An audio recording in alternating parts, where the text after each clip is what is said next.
আমরা আমাদের ছাদ বাগান থেকে কিছু ড্রাগন গাছ এগুলো আমরা আসলে উঠিয়ে ফেলছি। এগুলো আমাদের বাগান বাড়িতে এখন রোপণ করতেছি। ওই যে ওখানে আছে ড্রাগন গাছগুলো। আসলে বেশি যত্নের প্রয়োজন হয় না, এগুলো লাগাই দিলে মোটামুটি হয়ে যায় আর কি।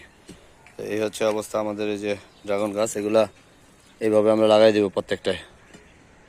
এই যে এগুলো আছে, এগুলা সবগুলো লাগাই দিব আর কি।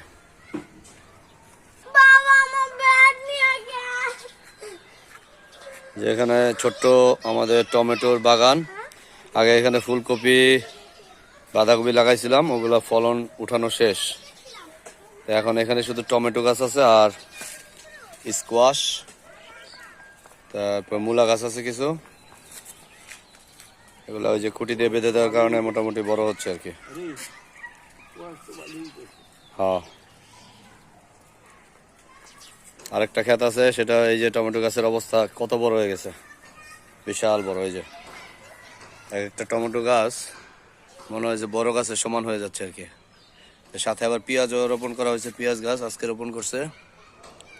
এই যে এখানে বাঁধাকপি আছে আমাদের, সব কিছু লাইন ধরে আছে।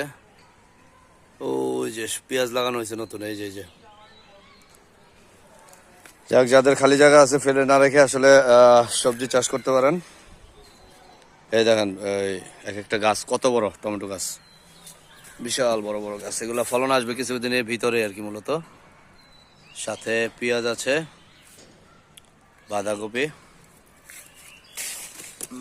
ছোট আছে এগুলো অবশ্য। তো ঠিক আছে, সবাই ভালো থাকেন। আসসালামু আলাইকুম।